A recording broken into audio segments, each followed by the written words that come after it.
(1981년 1월) 삼엄한 겨울이었습니다. CCTV가 감시하고 있는 남자는 내란 음모 사건으로 사형을 선고받은 야당 지도자 김대중입니다. 지금 이제 제2산업혁명이 전자혁명입니다. 이제 조금만 있으면 어떻게 되냐면 가정마다 텔레비전 세트 같이 그런 세트를 놔가지고 본부가 있어요. 전화국 본부 있듯이. 있었고 여기서 그 세트 앞에서 세종대왕이 몇 해에 돌아가셨지? 그러면 거기서 몇 해요? 하고 말로 대답해 줘요. 말로 물으면 말로 대답하고 글자로 내더라고 하면 글자로 내줘요. 이런 시대가 돼요. 노동을 제1차로 바치던 시대가 지나가고 있어요.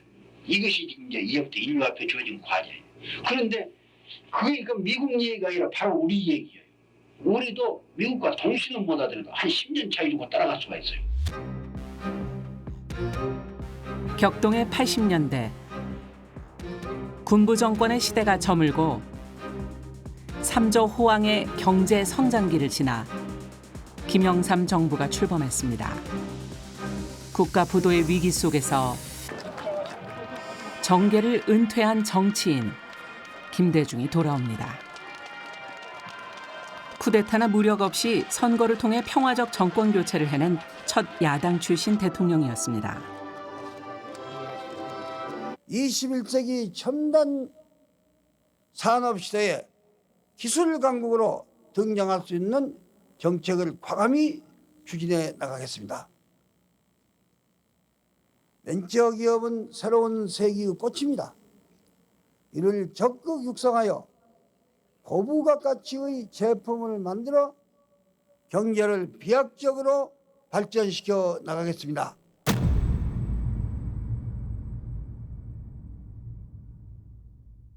전두환 그 정권 때 5대 국가기관 전산망이라는 정책을 도입하는데 그게 뭐냐면 일반 행정망, 그다음에 공안망, 국방망, 교육연구망, 금융망. 그 당시만 해도 굉장히 새로운 컨셉이었고 첨단 개념이었는데 문제가 생기는 것이 네트워크 문제잖아요. 망으로 연결하니까. 1998년 대륙간 해저 광케이블 공사를 거제도에서 시작합니다. 그동안 구축해왔던 국내 광통신망이 여기에 연결됐습니다.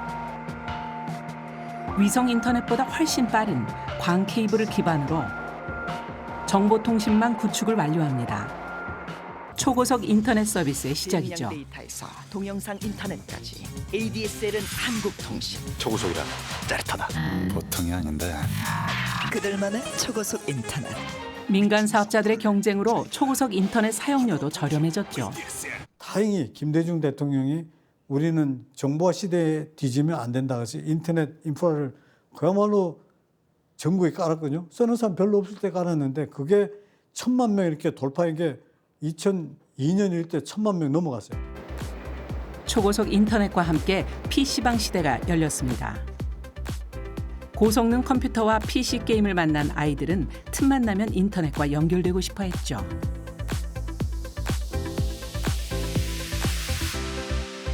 인터넷에 들어가면요, 책도 읽고 만화도 보고 운세도 볼 수 있어요. 그리고 무지 재밌어요. 정보 격차를 없애기 위한 수업도 많아졌습니다. 모두 돌았대.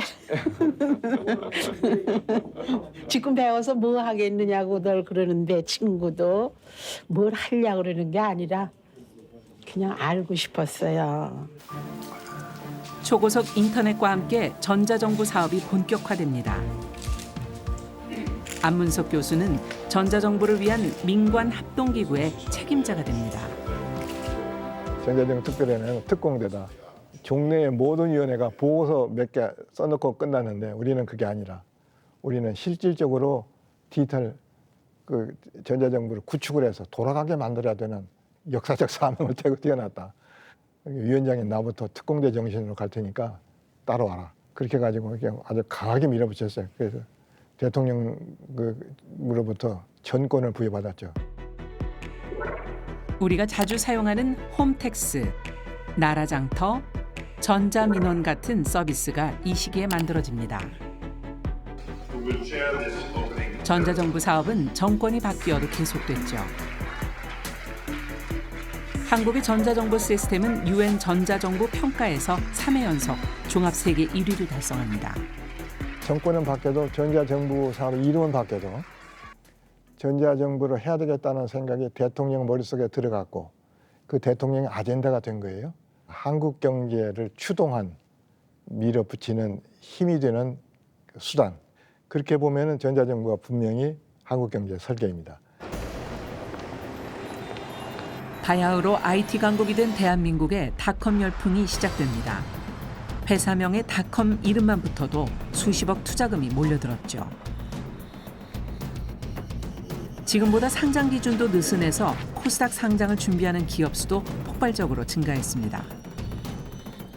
인터넷 산업이 기존 산업을 뛰어넘을 거라는 기대감은 코스피 1000시대를 열었고 코스닥 지수도 3배 가까이 폭등합니다. 외환 위기로 힘들었지만 정부는 창업기금을 확대했고 대기업은 사내 벤처를 독려했습니다.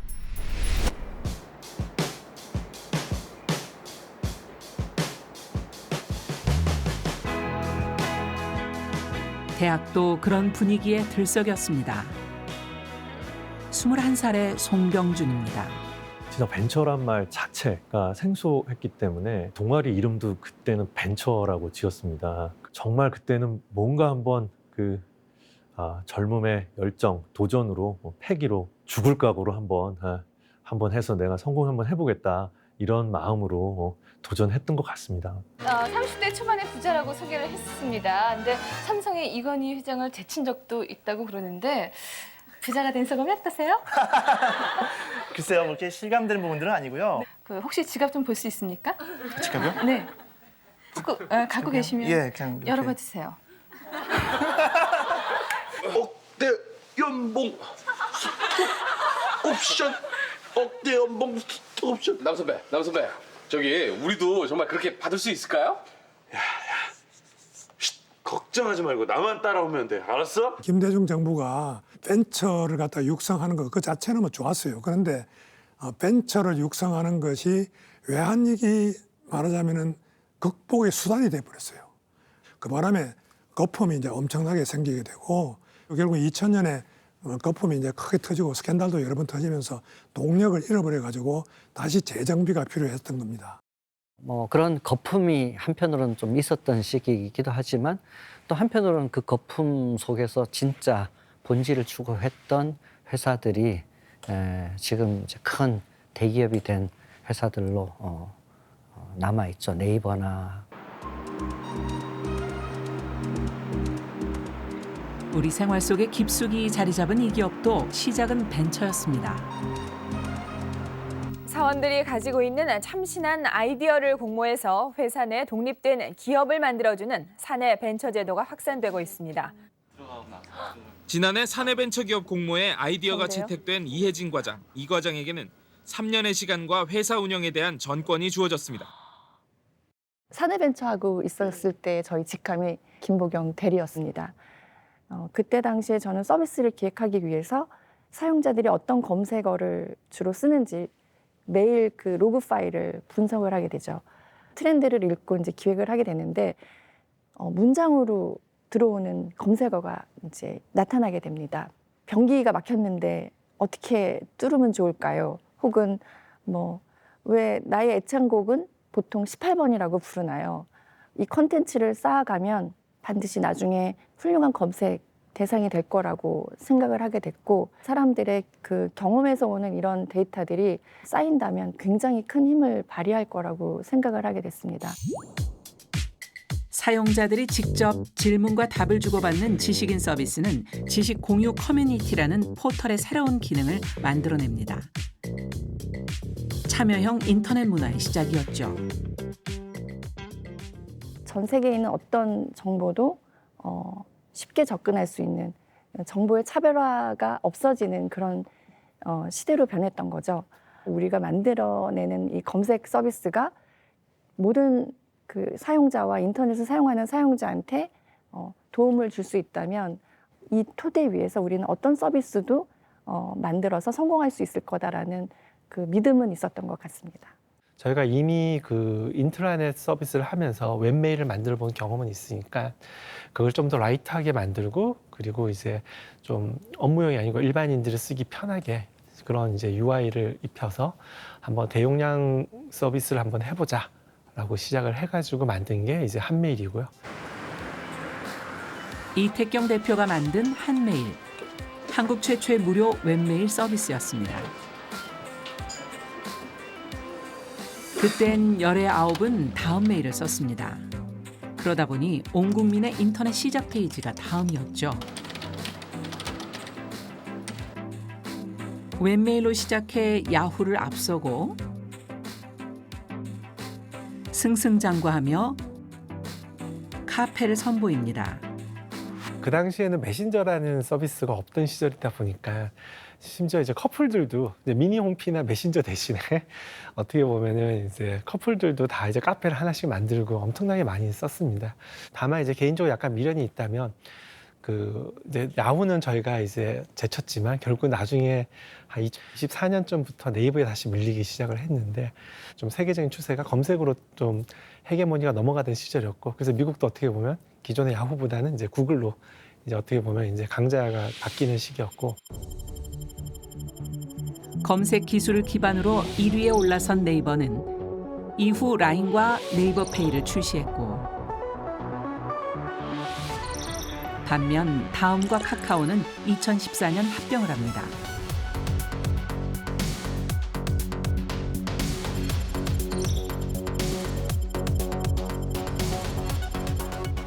(2007년부터) 10년간 미국도 격변기였습니다.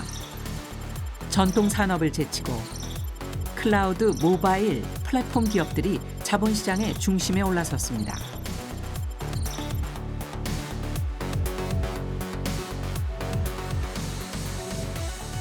산업은 다 그 촘촘하게 들어갈 틈이 없이 이제 만들어지거든요. 근데 그 지각을 깨트리고 틈을 만들어서 새로운 산업이 만들어질 기회를 제공해주는 큰 기회들이 있거든요. 피처폰에 이렇게 게임을 만들 때에도 결국은 언젠가는 이 기기들은 정말 발전할 거야. 그리고 통신이나 이런 것도 점점 빨라질 거야. 언젠가는 이런 부분이 뭐 되게 될 거야라는 생각은 했던 것 같습니다.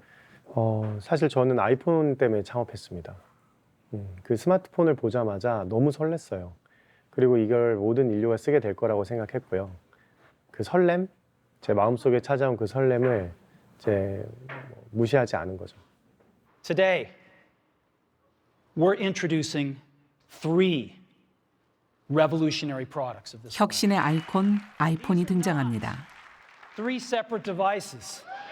This is one device.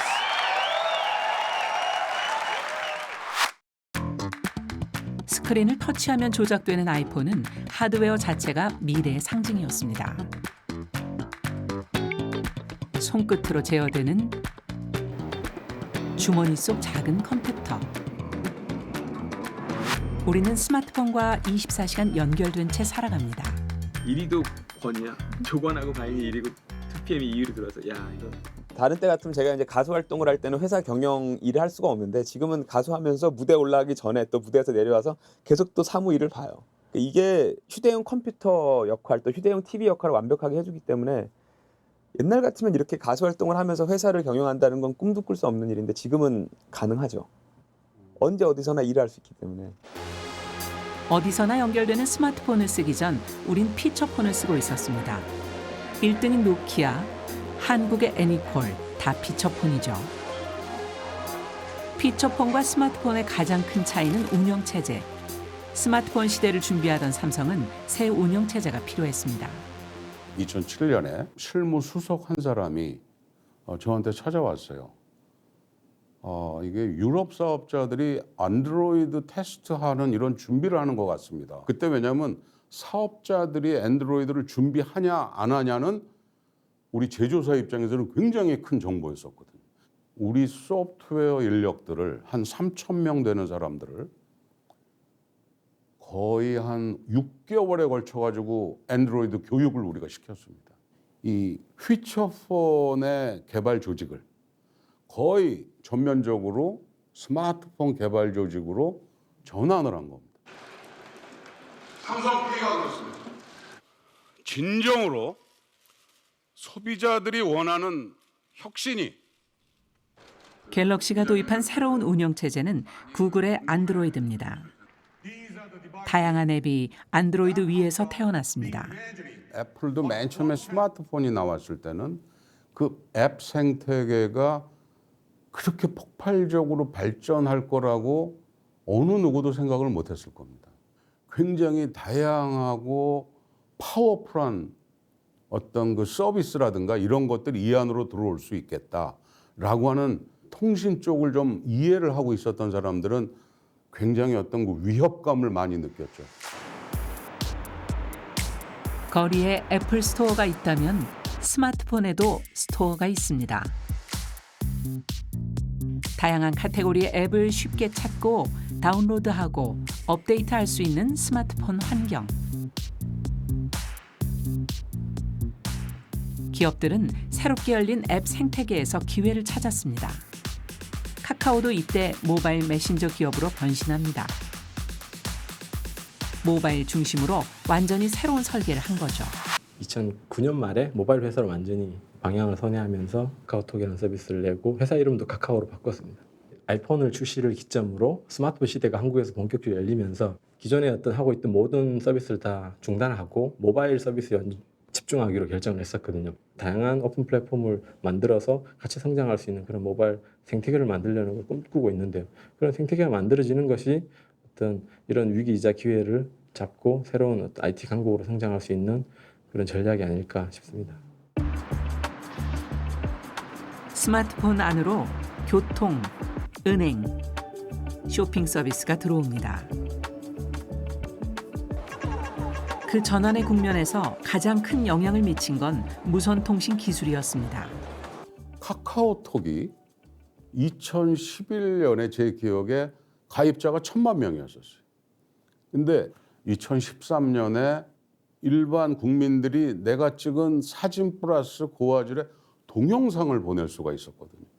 카카오톡 가입자가 5천만 명으로 그러니까 거의 전 국민 모두가 가입자가 된 거죠. 내가 좋은 품질의 서비스와 소프트웨어를 개발을 해서 전 세계 사람들에게 이걸 알릴 수 있고 내 서비스를 쓸 수가 있어 라고 하는 건 이거 굉장히 획기적인 사고였었거든요.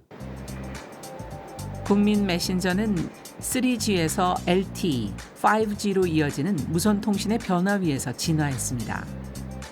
통신은 모든 산업의 마중물 같은 존재였죠. 저희는 사실 이제 모바일 게임에서부터 시작한 회사입니다. 제가 창업하던 시기 99년 말 2000년 초는 PC 게임 회사들은 이미 많이 설립이 됐습니다. 저는 좀 새로운 기회를 보고 싶었고 그래서 그 당시 기회로서는 어떻게 보면 모바일이라는 시장이 이제 막 태동되는 시장 거기에서 도전하는 게 더 그 가능성이 높고 그다음에 무언가 우리가 할 수 있는 게 있을 것 같다. 피처폰 시절의 게임은 가입한 통신사 플랫폼에서 내려받아야 했습니다. 스마트폰 시대가 열리면서 전 세계 모든 게임을 앱으로 다운로드 받을 수 있게 됐죠. 게임 회사에겐 큰 시장이 열린 겁니다. 국가 간의 경계도 없어졌고 PC 게임 회사, 모바일 게임 회사라는 그런 구분도 사실은 없어지게 됐는데요. 저희가 예전에 피처폰에서 하고 있었던 게임들을 빨리 앱스토어에서 론칭을 했습니다. 그랬더니 미국에서 1등을 하더라고요. 게임 산업은 게임 기기의 변화와 함께했습니다. 아날로그 시절 아케이드 오락기에서 시작된 게임. PC는 온라인 게임 산업을 낳았습니다. 초고속 인터넷의 발달로 동시 접속이 가능해졌고 이 시기 우리 게임 산업은 새로운 문화 서비스가 됐습니다. 피처폰에서 스마트폰으로 플랫폼이 이동하면서 한국 모바일 게임은 전 세계에서 큰 성공을 거둡니다. 한국은 어떻게 보면 온라인 게임의 사실 종주국이라 할 수 있고 온라인 게임을 저희가 제일 먼저 만들어서 성공시킨 경험 있는 그런 나라고 글로벌로 어떻게든 힘을 합쳐서 우리가 해나간다면 노력한다면 해나갈 수 있다 그런 자신감을 좀 얻었던 것 같습니다.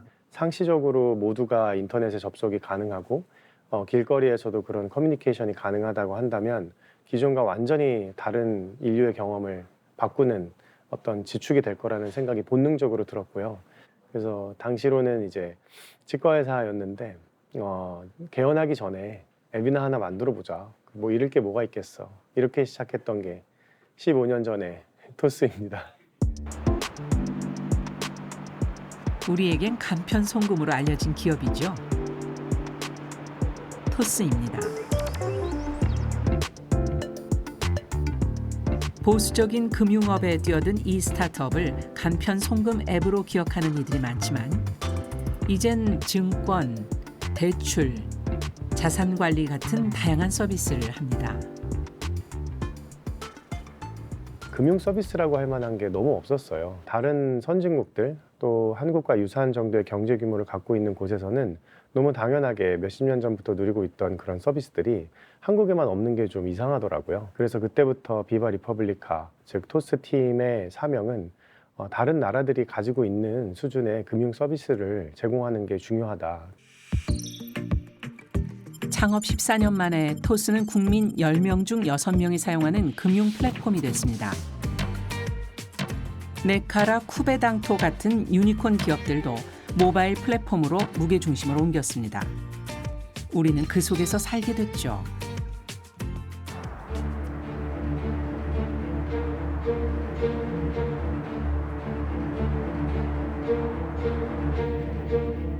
최근 미국 빅테크 기업들의 화두는 인공지능입니다. 새로운 산업의 표준인 AI는 모든 곳에 탑재됩니다. 자율주행과 사족 보행 로봇 모두 인공지능의 도움 없이는 불가능하죠.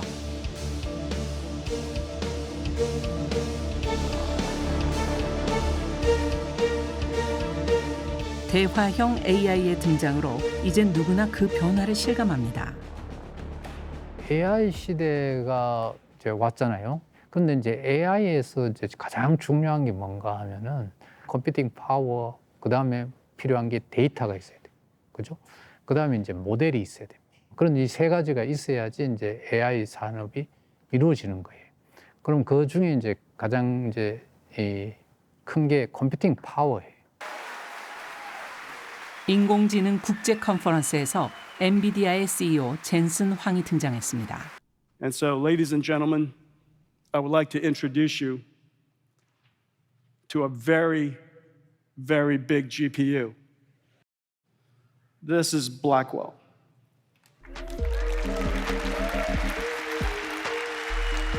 블랙웰은 엔비디아가 자사의 GPU를 활용해서 만든 AI 칩입니다.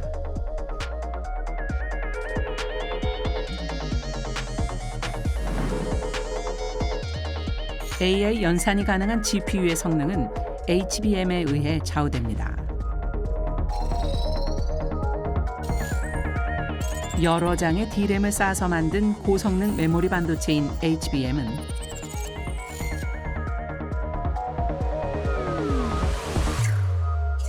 AI 칩인 GPU 칩 옆에서 빠르게 데이터를 처리할 수 있도록 합니다. Today, if you look at the world's biggest technology companies, the firms that are developing artificial intelligence systems, their race is to acquire as many high-end semiconductors as possible, the AI chips called GPUs, which are at the center of the AI world, and trying to build them into big data centers and use as many as possible to train AI systems.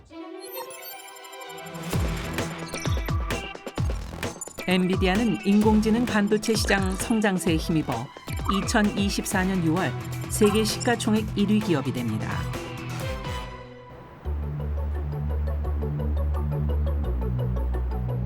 그 수혜자는 SK 하이닉스였습니다. SK 하이닉스는 업계 최초로 8단으로 쌓은 5세대 HBM을 엔비디아에 납품했습니다. 한국 반도체의 새로운 성장 엔진을 만들어낸 겁니다. HBM에 삼성이 먼저 개발을 했지만은 이거에 대한 이제 앞으로의 전망에 대해서 많이 팔리지 않을 것 같다.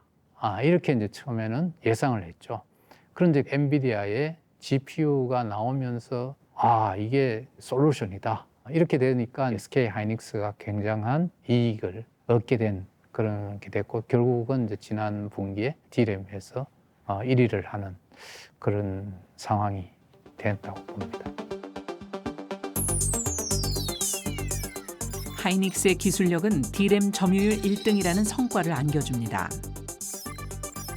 대체 가능한 공급자에서 전략적인 파트너로 그 위상이 바뀌었습니다.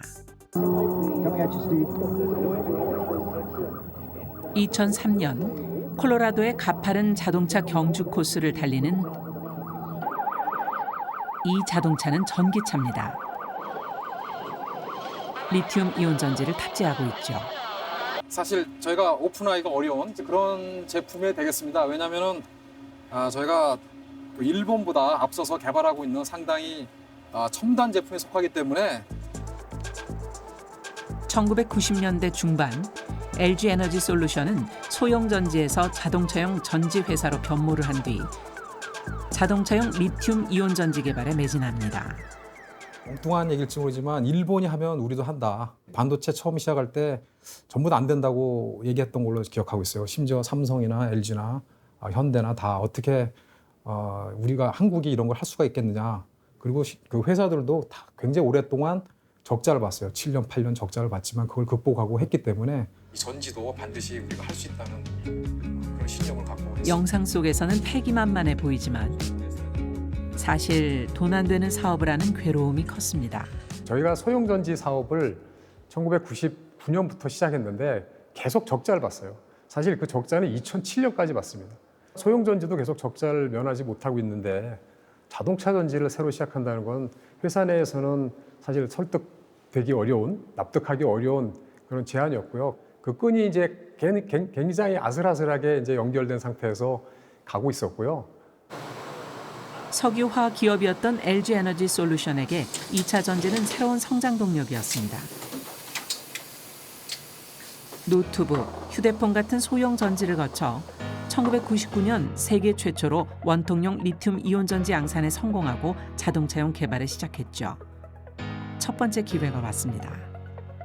2008년에 GM에서 배터리 회사들을 다 올려놓고 전기차인 볼트에 들어갈 배터리 서플라이어로 누구를 할 것인가 굉장히 고민이 되는 상황이어서 많은 전지 회사들을 올려놓고 스크리닝 아웃을 했어요. LG 에너지 솔루션은 GM이 새로 출시하는 양산형 차량 볼트의 리튬 이온 전지 공급업체로 선정이 됩니다. 최종 경쟁자였던 미국 회사를 제치고 공급업체로 선정된 일대 쾌거였죠. We've determined that the design, development, and production of advanced batteries must be a core competency for General Motors. 충북 오창의 이 공장은 국내 최초 EV 전기차 전용 배터리 공장입니다. 이 공장을 시작으로 세계 최대 배터리 생산 클러스터를 오창에 짓습니다.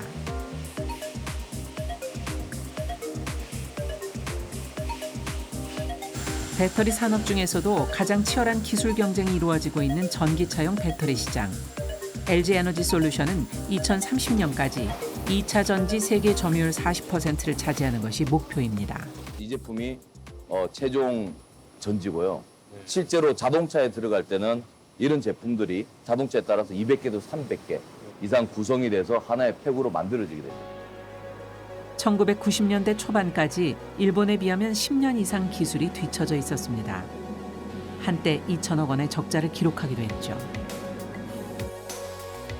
하지만 2015년 LG 에너지 솔루션은 일본과 국내 경쟁업체를 제치고 차량용 배터리 분야에서 드디어 세계 1등을 합니다.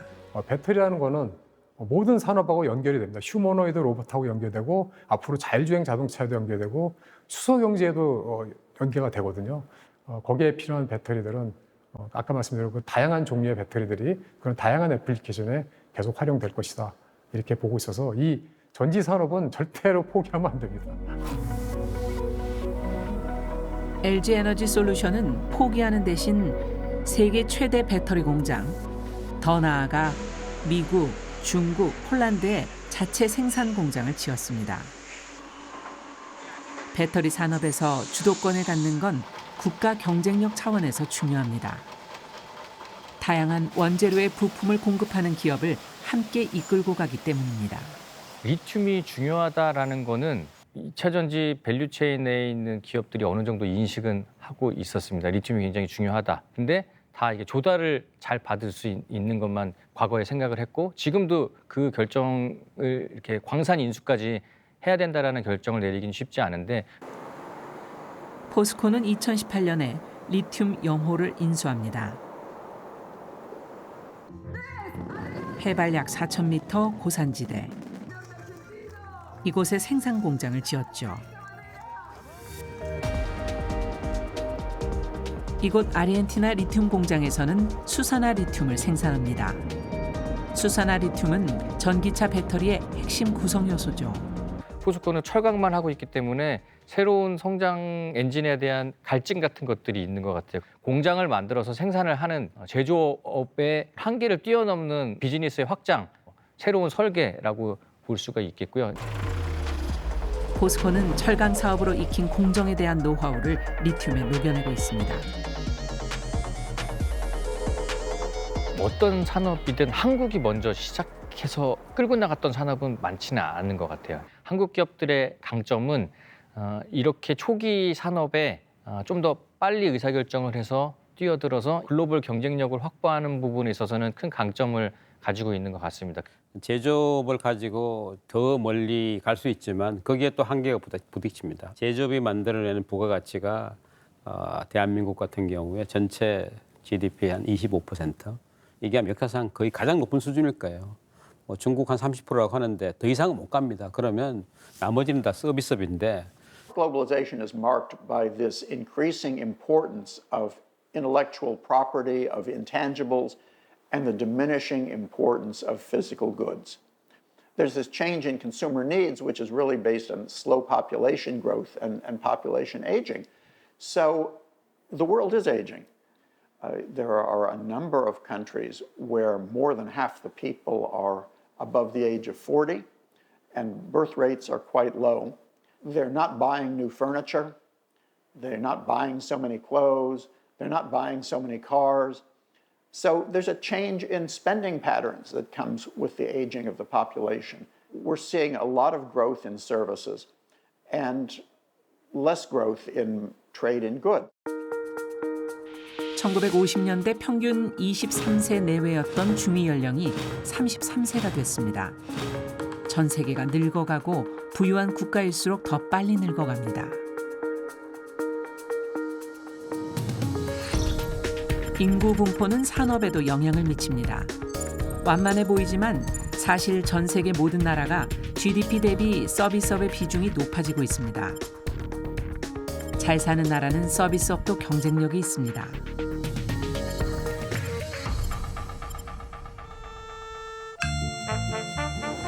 영화는 대표적인 서비스업입니다. 서울대학교 문서 위조학과 뭐 이런 거 없나? 아들아, 네가 자랑스럽다.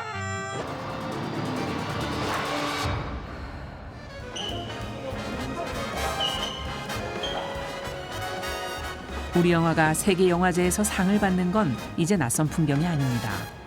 100년의 역사가 있거든요. 그래서 이제는 뭐 오스카의 무대에 오를 때도 된 것 같아요. 어찌 보면은 되게 자연스러운 상황이 된 것 같아요. 모든 것이 자연스럽게 이제 되어가는 상황. 그래서 아직 뭐 어떻게 될지 정확히는 모르겠지만 관객들이 이제 한국이나 미국 관객들이 모두 아마 오스카 무대에 설 수 있기를 기대할 것 같아요. 30년 전에 이런 장면은 상상하지 못했죠. 사실 그 당시 93년, 95년 요 시점에 영화나 음악이나 아니면 드라마는 산업이라고 이야기가 참 어려웠습니다. 95년에 드림웍스에 이제 투자를 하게 됐는데 그 당시만 해도 뭐 해외 어떤 투자를 한다라는 거는 아주 첨단 산업에 대한 얘기만 했는데 문화 사업으로 3억 불이라는 돈을 투자하게 된 것은 정말 놀라웠습니다. 그 당시에 모 회사인 제일제당의 매출액이 20%에 해당하는 돈이므로 대단한 확신과 신념이 없으면 투자하기 어려운 결정이었습니다.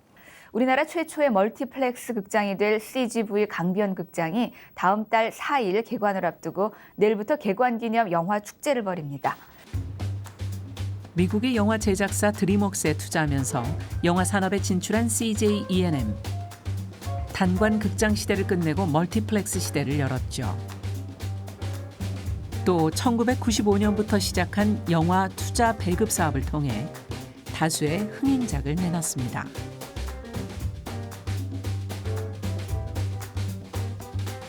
CJ가 한국 영화의 잠재력에 주목하는 동안 우리 영화 산업은 눈부시게 발전했습니다.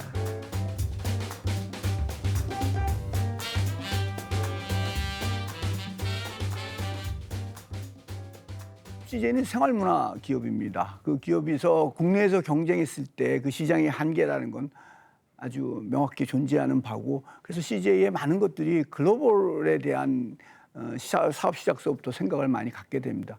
콘텐츠도 예외는 아니었고, 콘텐츠를 기획하면서 우리나라 콘텐츠의 우수성, 이것이 아마 국내 시장에서 경쟁력을 가지면 해외로 나갈 수도 있겠다. 제가 항상 놀라는 거는 이 CJ뿐만이 아니라 다른 플레이어들이 잘해서, 다른 분야들이 잘해갖고 유사이대로 이 K 브랜드가 이렇게 성행이 된 적이 있을까? 이걸 누군가가 의도하고 했을까? K 브랜드의 가장 폭발적인 성장을 불러온 싸이.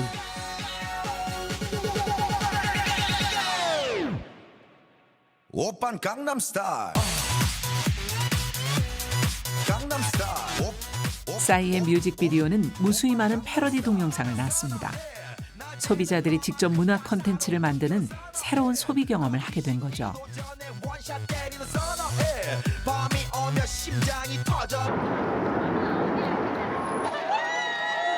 BTS와 팬덤 아미는 진일보합니다.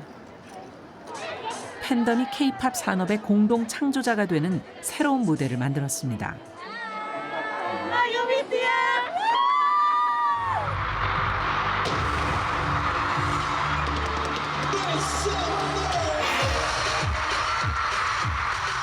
빌보드 차트 1위. 미국 글로벌 주류 시장에 편입이 되면서 BTS 그 자체로 거대한 문화 현상이 됐습니다. 비주류였던 아시아 아이돌이 세계 대중음악의 중심이 될 수 있다는 걸 증명했죠. 강남스타일 그때만 하더라도 어떻게 보면 그 무관심에서 신기함으로 그 세계인의 인식이 바뀌는 과정이었다고 생각을 해요. 그것에 비해서 BTS라든지 오징어 게임 같은 경우에는 작품성, 완결성, 세련됨 이런 쪽에 대해서 이제는 명실공히 콘텐츠 그 자체로 인정을 받고 있다.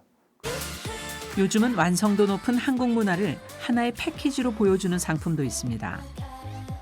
이 페스티벌도 그 상품 중 하나죠. K-팝 산업은 다양한 방식으로 진화하고 있습니다. The United States, we create the rules in the global arena. And so we create rules that benefit us and that are going to make it difficult for other nations to catch up to us. And I think Korea has done that in the world of culture. The culture has become a commodity that other nations and other peoples around the world are interested in consuming and buying.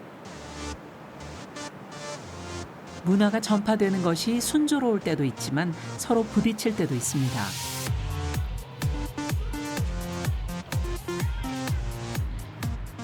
코펜하겐 항구에 떠있는 이 여객선. 오늘은 함께 모여 불닭볶음면을 즐길 예정입니다. 그동안 유통이 금지됐던 불닭볶음면이 일부 해제됐거든요. 판매 금지 이유는 캡사이신 함량이 지나치게 높다는 겁니다. 하지만 재평가 과정을 거쳐 다시 판매가 가능해졌습니다. 사명이 그런 사연을 깨알 같은 홍보 찬스로 만들었습니다. It is a lot spicier than I thought it was going to be, but it is fantastic, I think. When they were banned, I bought like 50 packages, which I still have now. But I guess I have a good deposit now of them.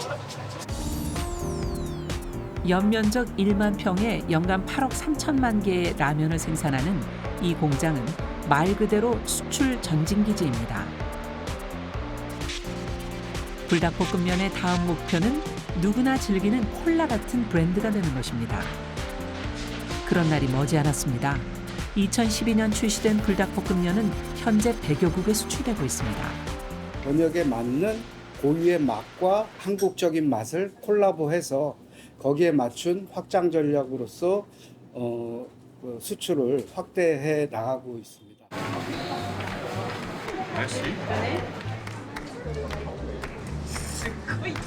볶음면보다 먼저 해외로 수출된 봉지라면도 부쩍 찾는 이들이 늘었습니다.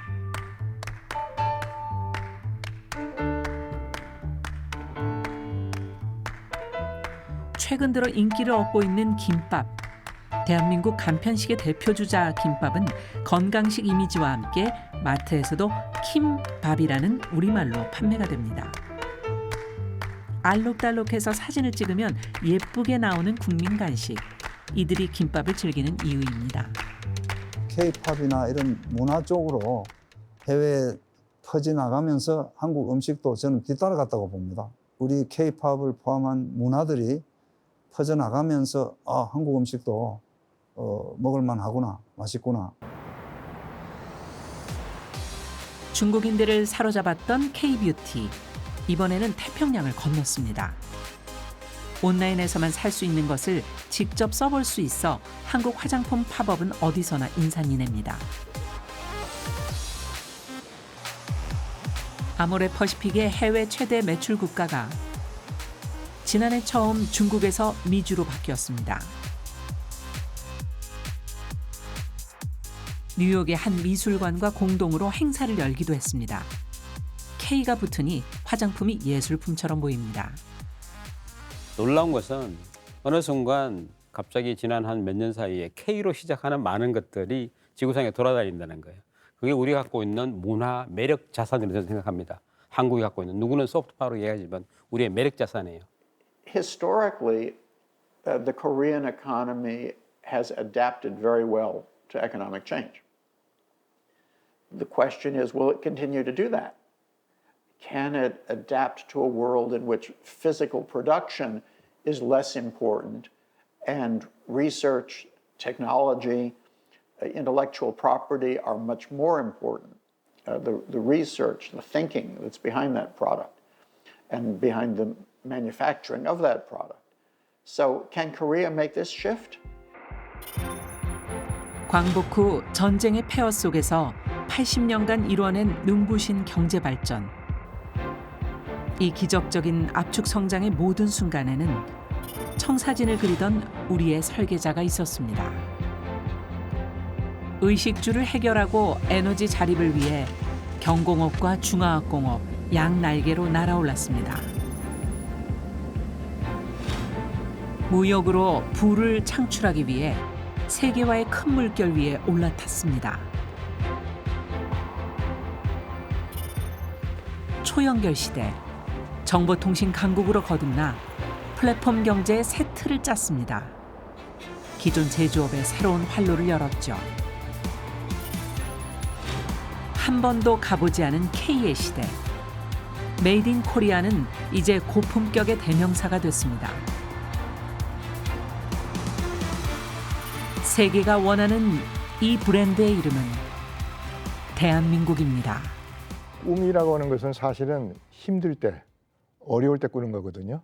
그러니까 한국 경제가 정말로 힘들 때, 전 세계에서 꼴찌에서 두 번째로 갈 때, 그럴 때 꿈꾸는 사람들이 대한민국에 나타나기 시작을 했어요. 세상에 없는 꿈 같은 계획을 만들었어요. 나는 50만 톤을 만들 수 있는 어마어마한 조선소를, 세계에서 그렇게 큰 조선소는 없어. 그걸 만든다. 후발주자로서 따라잡기 위해서 정말로 애를 썼죠. 보통 메모리 사이클이 한 3년에서 4년마다 이렇게 세대 바꿈이 있다 그러면 우리는 2년에 바꿔야 돼요. 따라가려니까. 그러니까 엄청나게 이제 밤을 새고 따라가면서 일을 했죠. 그때 젊고 뭐 팩이 있으니까 그냥 과감하게 한 거죠. 과감하게. 제가 퍼스트 무버였었기 때문에 퍼스트 무버가 되기 위해 뭐가 필요한지 알고 있습니다. 그래서 저희는 일단 회사에 모실 때 그런 퍼스트 무버가 돼보고 싶은 사람들을 모셔요. 그런 분들을 찾고 모셨을 때는 저희가 완전히 전권을 맡기고 과감한 도전을 할 수 있도록 하고, 여러 가지 창의적인 회사들이 많이 생겨가지고 이 회사들이 그 역할을 앞으로 해야 우리는 4만 불 넘어서 5만 불 가는 그런 사회가 되지 않겠느냐. 설계라는 게 어떻게 보면 이제 한 방에 된다기보다는 여러 이제 단계를 거쳐서 저는 된다고 생각하는데, 다음이나 네이버 같은 또 1세대 이제 기업들이 또 이제 2세대 모바일 시대 기업들에게 선례를 많이 남겼다고 생각을 해요. 스타트업들이 어떻게 보면 벤치마크에서 좀 시행착오를 줄이고 뭐 이런 것들 어떻게 보면 하나의 그런 자산이라고 생각을 하거든요. 제가 생각하는 그 설계라는 게 이제는 배터리만 알아갖고 미래를 내다보는 것보다는 배터리를 아는 사람이 뭐 AI도 알고 자동차도 알고 전체를 볼 수 있는 그런 사람들이 좀 많이 있었으면 좋겠습니다.